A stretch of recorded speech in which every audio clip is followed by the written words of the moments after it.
Sometimes I like to feel a little sad. I generally do not enjoy reading about a bunch of war-driven men. I cried on a testosterone-filled space opera. Hi, welcome back. As you can tell from the title, we are switching things up. I am just going to be doing a really casual get ready with me today. It is raining outside, and we're going to discuss my top 5 favorite reads from 2024. I feel like it's still early enough in the year where I can do a recap. However, I do want to preface by saying a lot of these books I read early last year and they became my favorites very quickly. So my brain might skip in terms of like the synopsis. I don't want to do spoilers. I just kind of want to give you brief rundowns and why these were some of my favorite reads. I also want to preface by saying that I got suckered into book talk last year. And I read a lot of really bad books that I found on TikTok. By the way, I am just going to put all the products that I'm using in this video in the info box down below. I'm not really going to call them out in the video, so everything's going to be down there. But I read a lot of trash books. I DNF'd a lot of series and just standalone books that were recommended on TikTok. I don't know, some of y'all are wilding out with your book choices. That's all I'll say. So now the genres I have in my top 5 today are fantasy, post-apocalyptic, dystopian, sci-fi, and a couple of romance fantasies, or romantasy as book talk likes to call it. So let's get started with number 5. This is actually the only one that I don't have a physical copy for. This was one that I did on audio. I do like to pull out an audiobook every now and then. I'm an Audible subscriber. Generally, I'll pick something that I'm interested in, but not dedicated to. You know what I mean? Something that I can listen to really casually on a drive. I think Audible had a deal on this series, and it was just one that I had kind of heard about here and there. I decided to download it. Didn't really think it was going to be anything that I thoroughly enjoyed, but I had heard really nothing but positive reviews, and it is the Ashen series by Demi. I was very impressed with this. Currently, it's a 2-book series. I know she's planning on expanding it, so it is an incomplete series right now. This is a fantasy series.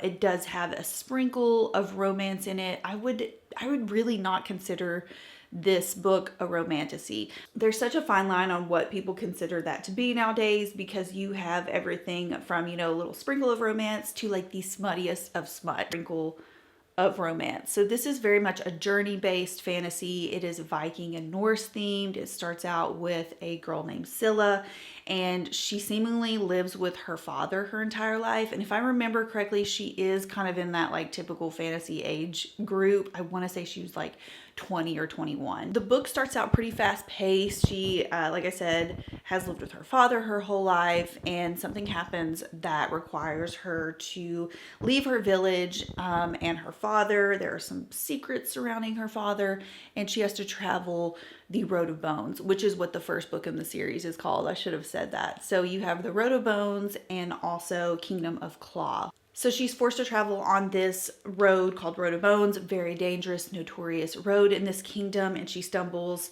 upon a warband, I think is how you would describe them. I think the author generally refers to them as a crew, but they are very notorious and dangerous. Obviously, she's discovered by them, and that's kind of where the story takes off. I don't really want to go into too many spoilers. This book is journey-based, so you will be reading about a lot of travel. They go through several different kingdoms, but during that time period, there are a lot of revelations. I really liked how this author, and this, I should say, is her debut novel. Crazy to me because I think she did such a good job writing it. So she gives you lots of little bits of revelations. There's definitely character arcs throughout. I just thought that she kind of hit the nail on the head, especially for this being her first book. I feel like I liked Kingdom of Claw a little bit better than Road of Bones, which surprised me. But yeah, this is very much a journey-based fantasy through kingdoms. Like I said, I did the audiobook, so I'm unsure if there's a map. That's one thing that really irks me, is if I do an audiobook and it's fantasy and I can't see a map. I'm sure the author probably did have a map for this one, but it's one of the few that I I didn't explore further. I felt like it wasn't totally necessary listening to it. But if you like Viking or Norse mythology, you like a little bit of romance in with your fantasy, and then some decent character development. I think there will be more because this is an incomplete series. I think you would like this one. The second book, like I said, I feel like I liked a little bit better because FMC does switch up a little bit, and you follow a character named Saga who is basically trapped within the royal castle of this kingdom, and she's treated very poorly. A group of allies comes in, and there's kind of like a mysterious, like unspoken curiosity between her and another character, and it kind of turns into like a fun little escape plan. That's all I'll say. Definitely like journey based fantasy with magic.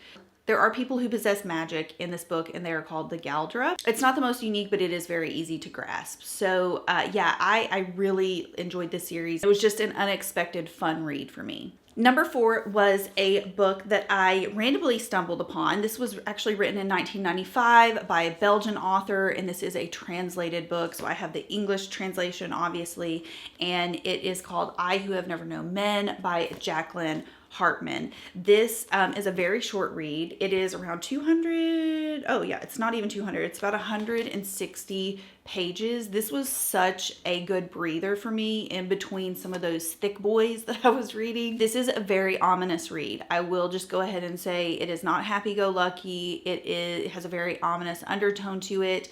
And the basis of this book starts out essentially there are 39 women who wake up underground. They have, in a post-apocalyptic world, obviously, they have no recollection on how they got there. And they're basically all imprisoned in one large cell, and this underground prison is ran by a bunch of strange men that do not speak to them.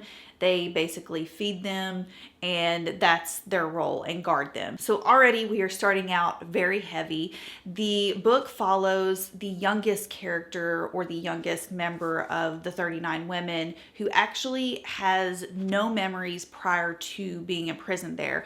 All of the other women are older, and they do remember their past lives. Some were mothers, some were married, some were attending school, and they definitely had more pre-life experiences, whereas the main character you follow is the youngest. She is preteen, I think, when the book starts, and she basically has no clue what life is like above ground. This book is very fast paced. Like I said, I don't want to give away any spoilers, but something does happen that allows her to see the outside world. The reason I love this book so much is because I think it really captures how women form community, no matter how bad the circumstances are, and how they adapt to still help one another. On the other hand, it also shows an experience of someone who's been held captive and has never had outside experiences in the inside of her brain and how she perceives things. I think about this book daily. It was such a short read, but I feel like it was very profound. Keep in mind, it is dystopian. It is a little dark, and I will not say that you are ever going to feel happy while reading this book, but I'm a little dystopian queen. Sometimes I like to feel a little sad. I can't explain it, but sometimes I want to feel bothered or out of my shell by a read. And this book definitely did that, but in a very mild way. Like, I wouldn't consider this to be like Black Mirror dystopian. I was worried that it was going to be a little disturbing because I had very little back knowledge on it. But if anything, it is very ominous, but also profound.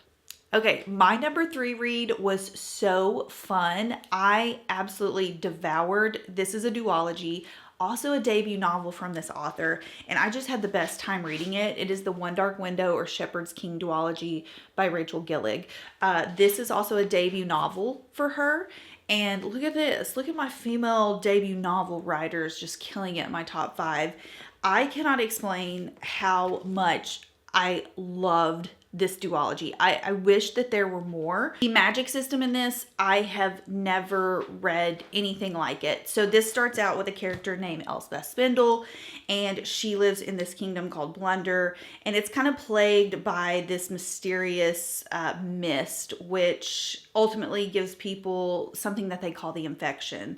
And if they find out that you have it, you kind of get It's very dark gothic vibes. When you think of the world that she describes, all you think of is kind of like black, gray, reds. Like the cover of this book is perfect for the world that she sets up for you. So not only is Elsbeth kind of infected with this magic and her family has been hiding that from everyone her entire life, she also has this thing living in her head, which they call the nightmare.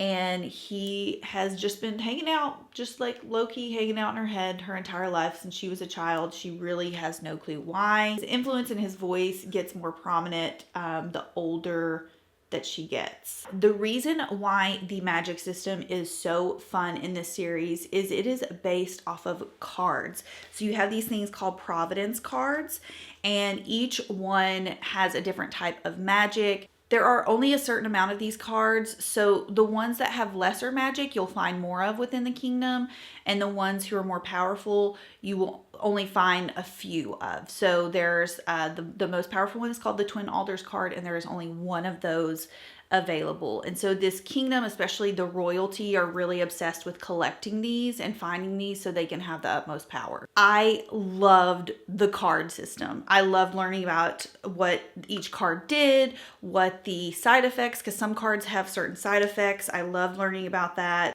For example, you have a card called the Scythe, which allows you to control people. It's a very powerful card. You also have one called the Maiden that you see a lot in this series, which makes someone more beautiful, but also at the same time it kind of turns their personality very cold. So while they gain beauty, their personality and their soul just kind of gets sucked away while they're using it. There is romance sprinkled throughout. Again, none of these books that I have in my top 5 are what I consider to be like smutty. It's very mild romance. You actually get a little bit of a romance switch up between the two books, and there were certain things that I loved more about the first book than I did the second book, and vice versa. So the first book I really liked the magic and the world building, kind of like the secrets and the journey, more than I did the kind of like romantic pairing. Trying not to spoil anything, but you do get a little bit of a romantic switch up that I did not see coming, and I didn't see this particular character arc to happen at all.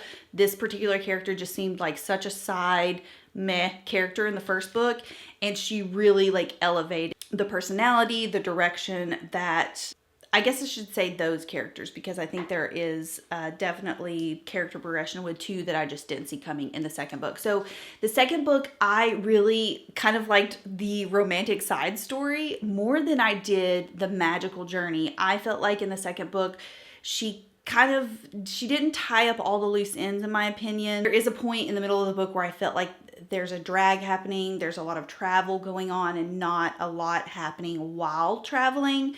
So every time it would kind of switch back to like, I can't tell you who the characters are if you're going to read it because it's just going to be spoilery at that point. But every time it would switch back to these 2 characters, I was like, I honestly wish this series would have continued on. But like I said, towards the end of the second book, I could see where she was kind of struggling to put pieces together. So is it a perfect duology? No.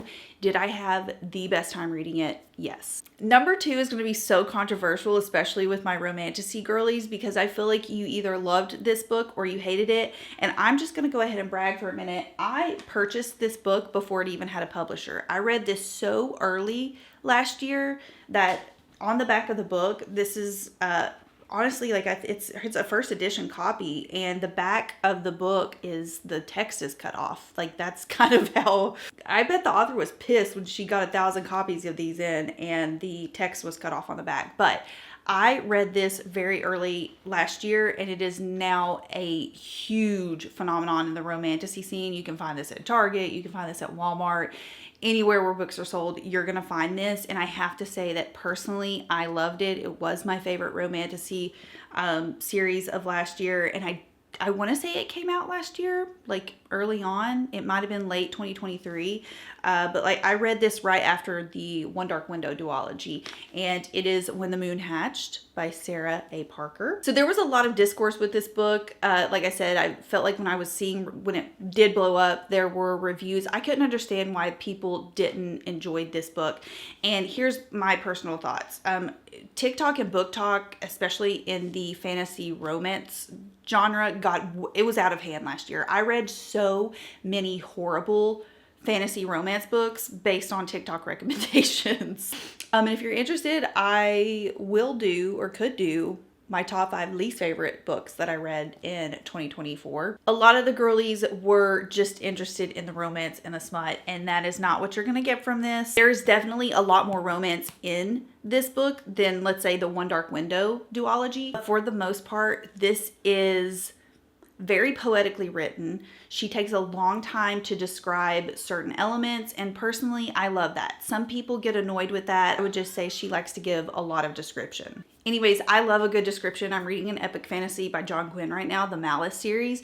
And one thing I find with male authors versus female, obviously they give more detail, especially when it comes to physical appearance.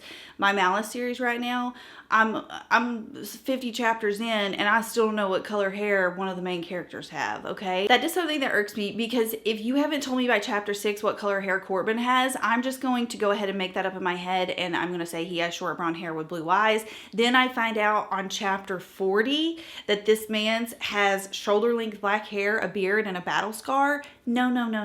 I can't deal with that. So I want to know the description from the very beginning. So this is a very descriptive read. She will sometimes take, a paragraph to describe a kingdom or a freaking tree, whatever. Now you're gonna have to bear with me while I give you the synopsis on this, because as you can see, this is a very thick book. There's a lot of information to take in, and it kind of...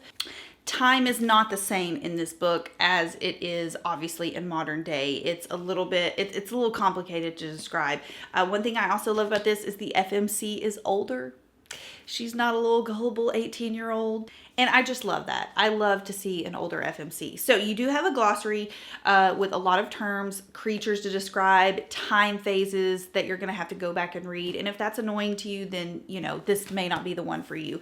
I really loved the kingdoms or the continent in this book. Let me find the map. So you have the burn, the fade, and the shade. The burn is kind of your warmer climate. This is Middle Earth, and down here the shade is... It's just like freaking cold 24/7. So if I remember correctly, the book starts out in the shade. Your FMC, her name is Rave. She kind of works for this rebellion group, and her job is to kind of like people, and it starts out very quickly. She's already like kind of trailing someone, kind of gets herself into a little bit of a situation where she's imprisoned, and someone shows up and they're like, you're coming with me. Basically has no other choice but to go with this person, and a lot of this book is her journey to the burn. I believe that's where she ends up. Like I said, I read this in like April of last year.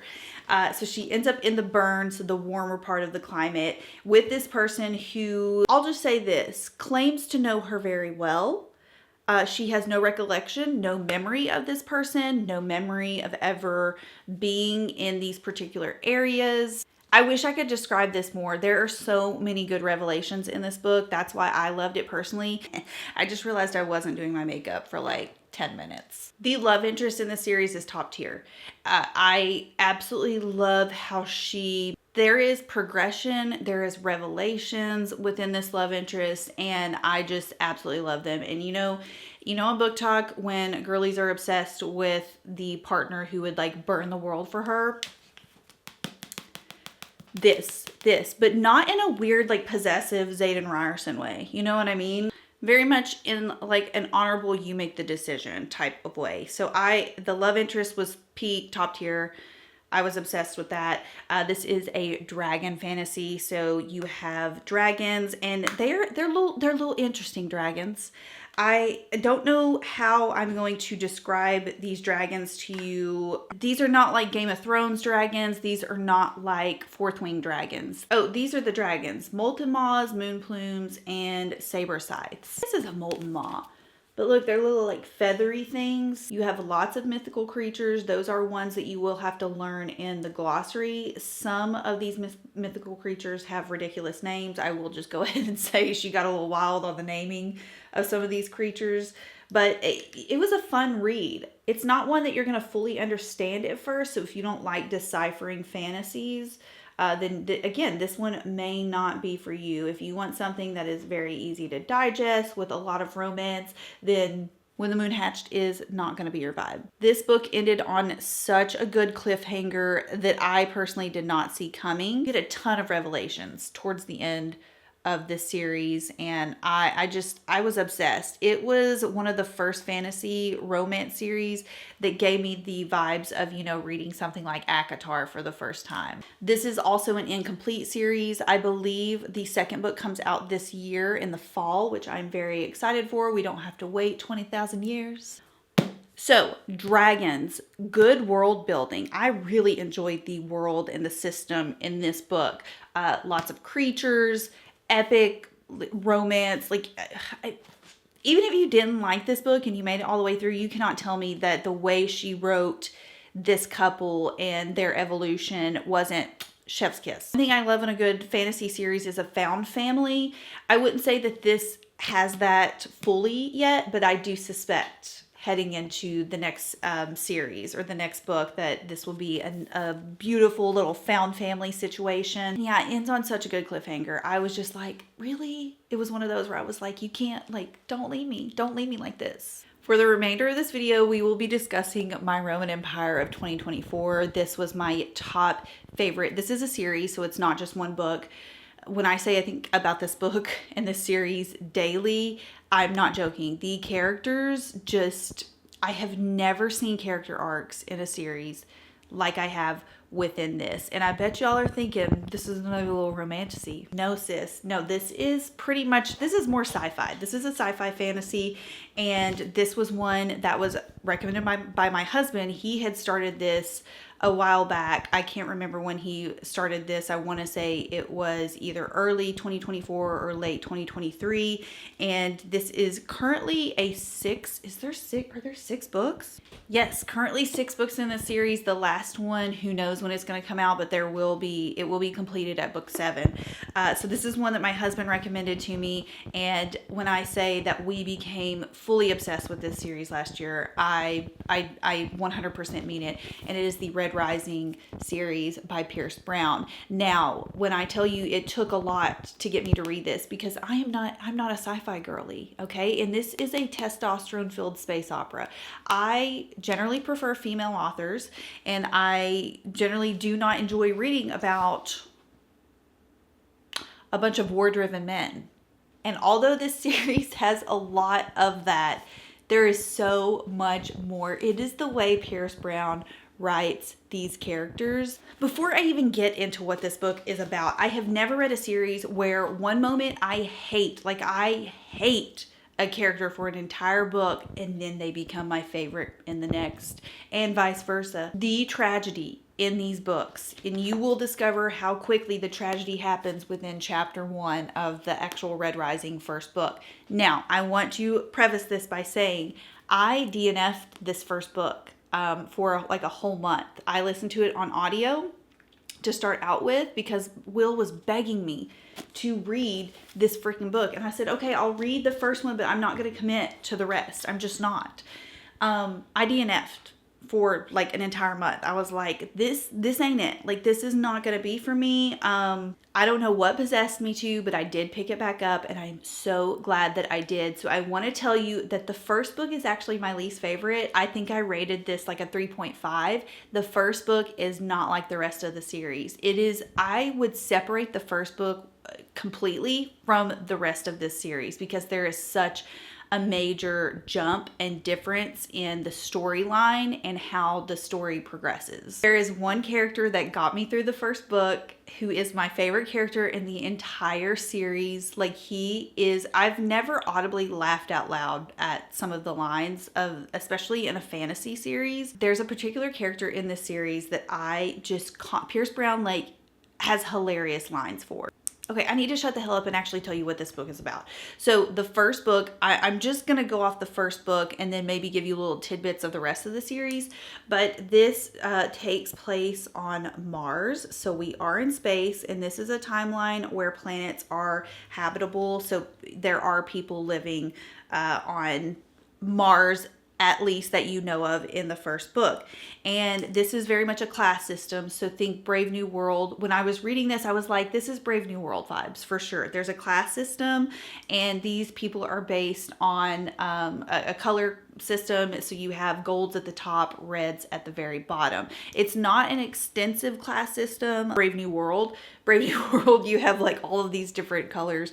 It's a very simplified class system. Gold, bronze, and red are the primary colors within this book. So you have this character, the main character named Darrow, and he is living on Mars, and he is what is called a hell diver. These people have very dangerous jobs, essentially live in these very oppressed clans on Mars that are controlled by the gold population, and everything that they do, everything that they mine for, that's basically what I would call hell diving. It's almost like a mining job. Basically goes to support these gold societies. So the reds on this planet, they just don't live very long, because although you can live on Mars, you can't grow many things, and so they depend on the golds and the government to supply them with their goods.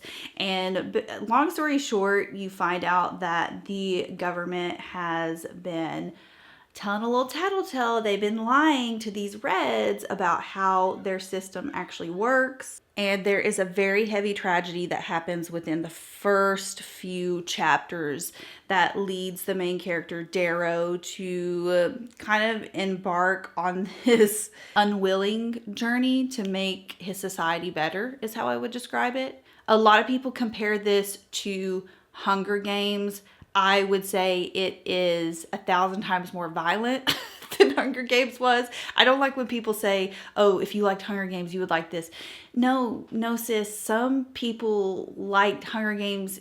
Hunger Games is considered I would say a teen series. When I tell you the tragedy in this book is like top tier, it is a very violent series. So I will say, if that's not your thing, defo skip out, because the violence is prominent within this series. I think the reason people compare this series to Hunger Games is there is an academy style element involved where people do go, and I won't elaborate on it because it is kind of like a big part of this book. But essentially, Darrow embarks on this journey. It's a little bit of like an undercover journey. I will say that. That's one thing I really enjoyed about this first book. You do learn about a lot of secrets within their society. And what's really interesting about the main character is that he does not have this like savior complex. He is really complicit with how he lives his life and how he lives in the community. He's fine with living the way that he does because he doesn't believe that things can get better. And he's kind of unwillingly put in the situation where he has to be a hero. And listen, y'all, I am not a war girly. I am not, like I said, I am not about reading about a bunch of men's, and you do have some really good female characters that pop up later in the series, but I just want to let you know that if you're used to reading FMCs, that in this first book you will mostly deal with MMCs and male characters, definitely a male dominated society. I am not a war girly. I do not enjoy a ton of battle scenes, war strategy. This series has that, but somehow Pierce Brown makes it so palatable and easy to digest because you fall in love with the characters and you are invested in what they're doing, if that makes sense. So, like I said, the arcs, I have never seen character arcs in a series like I have with this one.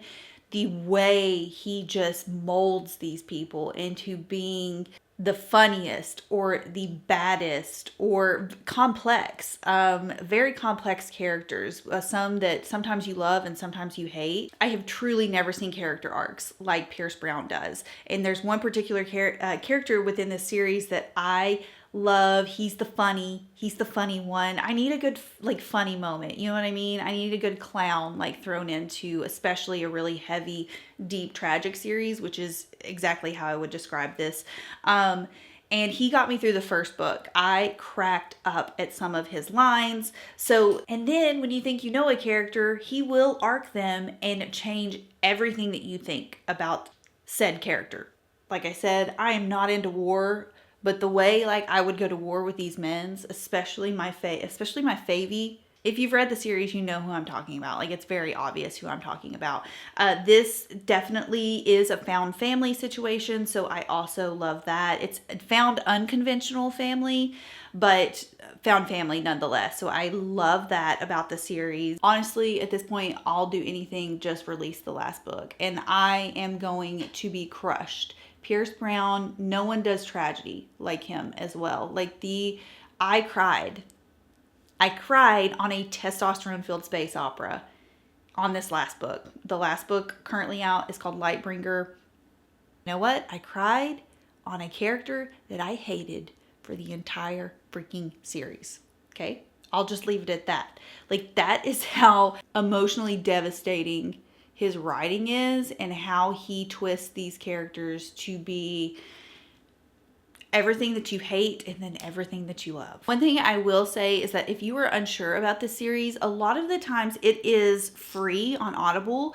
I audioed 50-50 on these. I was so obsessed with the series that while I was home, I would read in my book, and then as soon as I would get in the car and go somewhere, I would get on my Audible and go to the last chapter I was on and start listening. The narrator is fantastic for this series. Sometimes I enjoyed listening to the narration more than I did actually reading it. The narrator is so good. So if you feel like you could maybe get into this a little bit more with someone reading it to you, and especially because he does do the different voices, especially for the different class systems, the different clans, I think it will help you understand the dynamic and the world a little bit better. My husband is not a big audiobook person. He has a very hard time listening when it's an audiobook. He is definitely more of a traditional tangible book, and he really enjoyed listening to the audio on the Red Rising series. I will say whatever it takes to get you to read this series.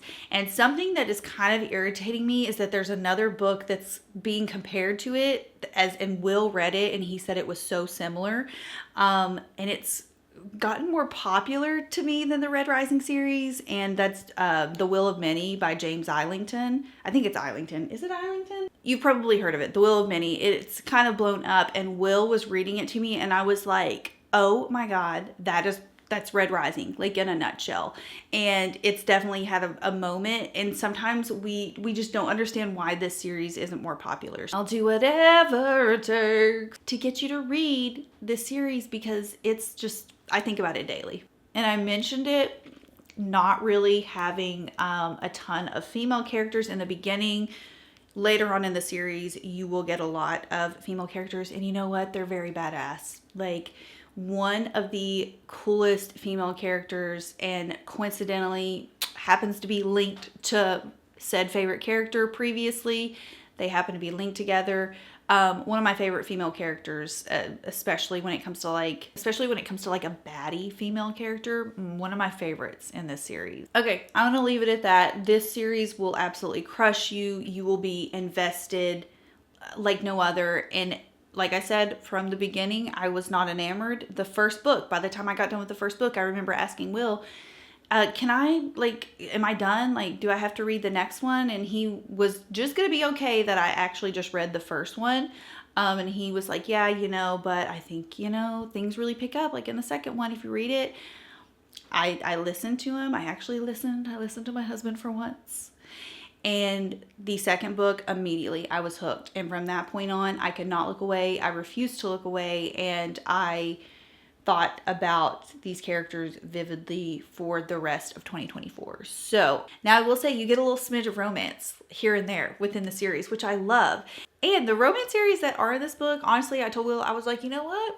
I was like, Pierce Brown could have a hand at like throwing in a little bit more romance. Like, that wasn't bad. Okay, those are my top 5 reads of 2024. I would love to know what you're reading, especially if you feel like we are in the same genre. This year I plan to backtrack a little bit and get back into dystopian, because that's what I read primarily before. I read a lot of fantasy last year. Fantasy really had a moment on TikTok and social media. A lot of fantasy authors had new releases last year. And like I said, my husband is a big fantasy reader, and he really wanted me to get into more fantasy. So So spent a lot of time on that last year, and I'm ready for a good break. I'm ready to get back into my dystopian era. I had an era of murder mystery and true crime for a long time. So who knows where the wind will take me this year. Currently, I'm finishing up an epic fantasy that I have been trying. This is embarrassing. I've been trying to get through this since October of last year. And truly, it's only because I was miserably pregnant and I didn't even feel like reading. So I've had to kind of like put this down, pick it back up. It's been pretty easy to follow. But I'm finishing up Malice by Gwynne. I'm finishing up Mistborn by Brandon Sanderson on audio. Brandon Sanderson is one of my husband's favorite authors. And my next read will probably be like my last fantasy for a while, but it is The Will of the Many because my husband read it. He really enjoyed it. He said it was very similar to Red Rising, so obviously how could I not like it? So I do plan on reading that next. And then I'm not sure if this one's considered dystopian. I've heard some people describe it as a dystopian, but it's called Between Two Fires. The author is Christopher something, but I've seen it's having a moment, a lot of recommendations. So that is what is currently up on my reading list. Okay, let me know if you enjoyed this book chat. Let me know if you would like me to continue. Also, if you would be interested in maybe hearing about some of my worst reads of 2024, because honestly I could probably have like a top 10. Sometimes when I read something and I absolutely hate it, I am so mad that I wasted my time on it. I just feel like I need to vent, you know what I mean? And as previously mentioned, all of the products I used for this look will be in the info box down below. Hope you guys enjoyed. I'll see you in the next one. Bye.